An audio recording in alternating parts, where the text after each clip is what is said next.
Welcome back. If you've ever been denied medical care because of your insurance, you know how hopeless it can feel. But this afternoon, Kent Erdahl shares how a Minnesota mom took that fight public and found hope in the process.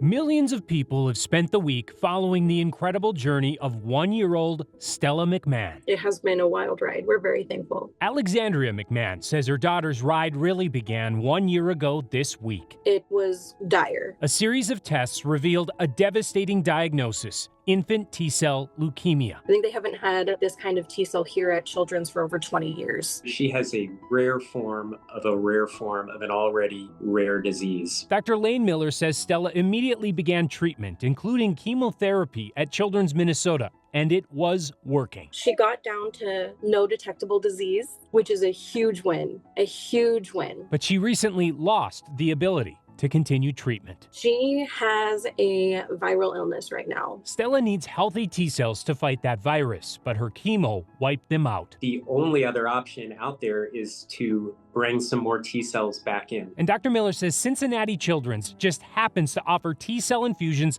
for that specific virus. We needed to get her to Cincinnati with a medical team and get her there quickly, which required an air ambulance. Did you say it was denied?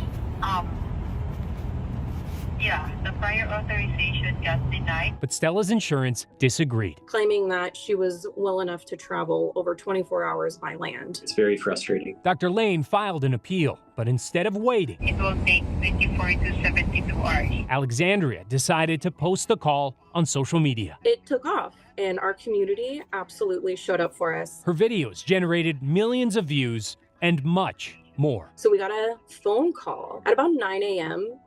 The following day. The call came from Dr. Waris Bakari, a co-founder of Claimable, a startup that uses AI to fight health insurance denials. And he also happens to be friends with billionaire Mark Cuban. And said that Mark Cuban saw my video at 6 a.m. and told him to just take care of it. So we're just going to pay for it and they'll find the insurance on the back end. I don't think you guys should wait. The next day, little Stella was in the air, all expenses paid. We landed in Cincinnati, another ambulance ride. The infusion itself was 90 seconds. 90 seconds? Yes, sir, 90 seconds, a minute and a half. And I was like, all of this, man, for a 90-second infusion. But it was beautiful. We needed it. Hours later, they returned to Children's Minnesota, where they remain. I think today we are actually starting to see the first signs of improvement. Stella's road ahead is still uncertain, but they can't say enough about a certain billionaire and the millions more who lifted them up. There's no words that I could put together to describe how thankful and humbled we are to have had this opportunity. Our hearts are filled with gratitude, and we will pay that forward for the rest of our lives if we can.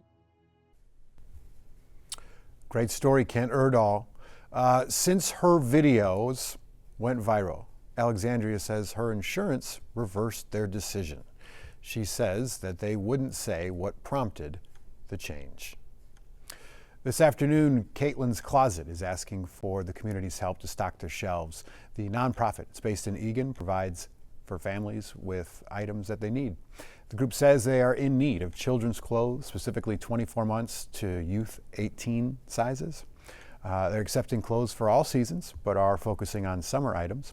They ask all donations be clean and in excellent condition. In-person donations can be dropped off at their Lexington Avenue location. That's in Eagan, Mondays and Wednesdays from 10 a.m. to 3:45, and as well on Saturdays from 11 to 1:45. A mother-daughter duo who call the Long Lake Orono area home are sharing their family's recipes with the community that they love. In this week's Behind the Business, Heidi Wigdahl takes us to Talavera Mexican Restaurant. Every business has to start somewhere. Can I get you something to drink? Talavera Mexican Restaurant opened in this Orono strip mall in the end of 2024. But before then, they were just a few doors down. My mom and my stepdad sold burritos at the gas station. We started in the gas station, and everything began with just the food truck. And then we decided to open the restaurant. Carla Parra and her daughter, Una quesadilla? Carolina Malara, wanted to bring familiar food to a familiar place. My family has been here for almost 25 years in Long Lake. They moved here from Mexico City, so my grandma used to cook and everybody would come and eat at my grandma's little apartment here in Long Lake. My mother's recipes, yes, and I always want to engage with my traditions with Mexican food. I got the big Long Lake burrito and it is massive, gargantuan. We love it. It is our go-to Mexican spot. Every time we come, we know the food is going to be delicious. It's never a miss. The support has meant even more after the past few months, with fewer customers coming through because of ICE operations. It was a difficult time, but we also had a lot of support. Volunteers and people calling to check in on us, and they volunteered their time to watch our doors and our parking lots. In return, they helped those impacted by ICE in their community. We raised $40,000 to pay rents and stuff. Supporting their neighbors who support them. There are a lot of businesses that are not gonna make it through this time, and so we're very fortunate to have a really tight-knit community. Heidi Wigdahl, KARE 11 News.